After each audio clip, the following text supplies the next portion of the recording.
committed 22 sins of the flesh. Obviously, you've a deviant mind. Or is there another reason I'm completely overlooking for your utter inability to fit in? Well, my mom needs a miracle. St. Ralph, my mom's in a coma, and I was told by a priest that it would take a miracle for my mom to get out of a coma, and also that it would take a miracle for me to win the Boston Marathon. So when I put them together, I realized that if I win the Boston Marathon, that'll be the miracle to get my mom out of a coma. Boston is one of the world's most prestigious foot races. Anyone on this team winning the Boston Marathon would be a miracle to rival the loaves and fishes. A miracle? All right, gentlemen, on your marks. Okay, then. Let's run some hills. I have done some running in my background, and I wanted to do a film about running because I haven't thought there was really a great running film. So, and then I sort of thought, what else?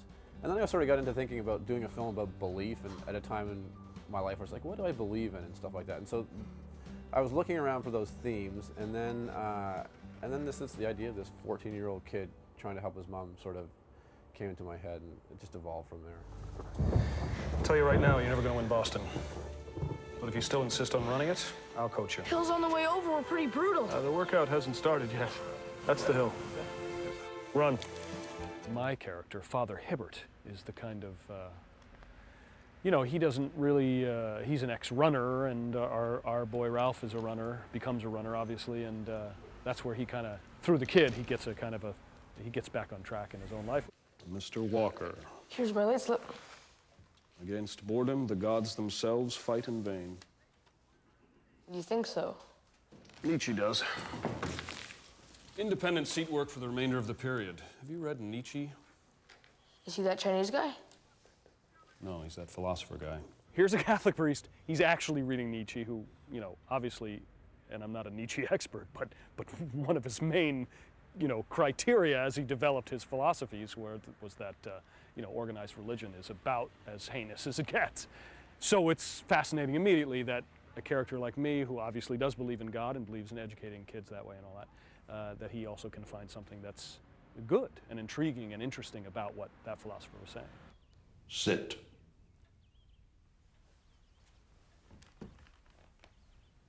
You were smoking on school property. Technically, yes, but I was practically off the grounds. Technicalities are the cornerstone, Mr. Walker. He has a lot of people on his side. I mean, certainly he has a particular priest on his side. Campbell Scott plays Father Hibbert, and so he's the man with the white hat, and I wear the black hat. Father Fitzpatrick is a bit of a tough character. He's a sort of believes in the power of good, but power is truly prominent in that equation.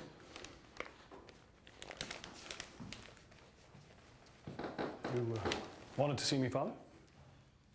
Do you know anything about this? Our editor, Susan Maggi, was watching the rushes one time, and I think we were on Gordon first. And she's like, wow, that's incredible. He needs to learn his place in the world.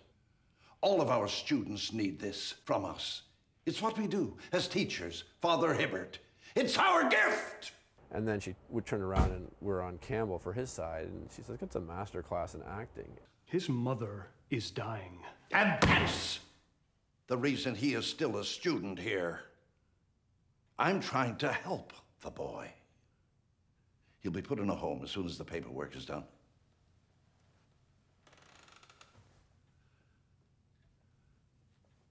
Thank you. You really feel with these guys. They get it, and it's so nice just to see what they can do with stuff that I've written and actually sounds good because these guys are so good. Ralph, what's wrong? I'm fine. Just a little lightheaded, that's all.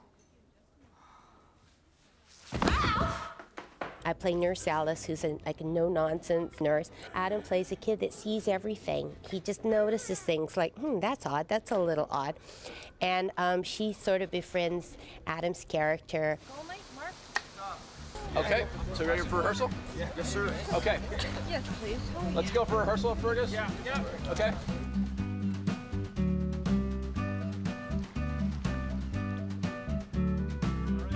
We auditioned hundreds of different kids. In this story particularly, and he's almost in every single scene.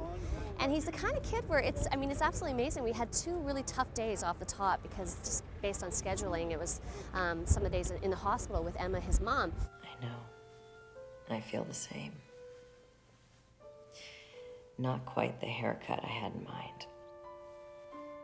I think it's too short.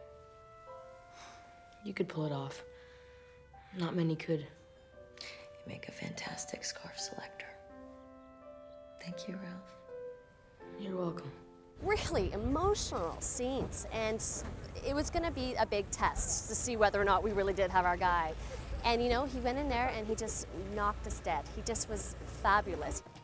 Wake up! Wake up! Wake up! Jesus, Mary and Joseph, Ralph, what are you doing?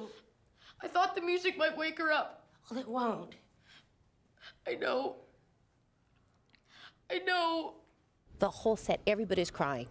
The DP, the director, the producers, myself, everybody was wiping away tears at the end of the scene. You okay? Okay. Jog easy for 5 minutes and we'll try again. The great thing about Adam and about kids who are right in that 14, 15 thing is that they're still kids, though. And so, you know, we all get kind of, you know, we've done this before and blah, blah, blah. And they bring a kind of a, this is movies kind of thing to the set. And you know what? It's good to be reminded of that. And it's good to like see them mess up and do something different because of it. And that's just great. It's about time we went on a date, Collins. Really, Walker? Dinner, maybe. Something formal, but within bike riding distance. I want our first date to be memorable. We're talking about Ralph, for example. People say, well, you know, he needs to be funny. But Ralph is actually never funny. Ralph is always intense and serious. He's got a great quirky charm, but funny things happen to Ralph. You read it yourself, and when it jumps out and grabs you, boom, there's your reason. You know, lots of reasons why people like movies, but I think there are a good many of those reasons are in this script. Visiting hours are over. My mother's room is in 309. I know where it is. As I've already said, visiting hours are over. But Nurse Alice always lets me go in anyway. I'm not Nurse Alice. Visiting hours are over. Please, it's Christmas Eve. You can see your mother first thing tomorrow. It had such heart. It was inspiring, yet it was funny. It was edgy. This is, and poignant at the same time. It had a strange combination of elements that you don't see very often. And that is what is so exceptional about Michael McGowan's script. It is so subtly but expertly crafted in that, sure, there's messages, and of course he wants you to feel things, but he presents them in such a way that you experience them, and therefore they're very genuine to you and authentic, and that's very important. For myself, in times of greatest stress, I've always been able to pray. So I wouldn't worry about it. Most marathoners will tell you around mile 20, they start praying for any kind of help they can get. I think it's almost impossible to make a really good family film or a really good film that's about a kid. Almost impossible. You know, I can count them on this hand, the ones that are truly amazing, or maybe these two hands. And this is one of them. So for the moment, the skies are holding. And so, welcome to the 53rd running of the Boston Marathon.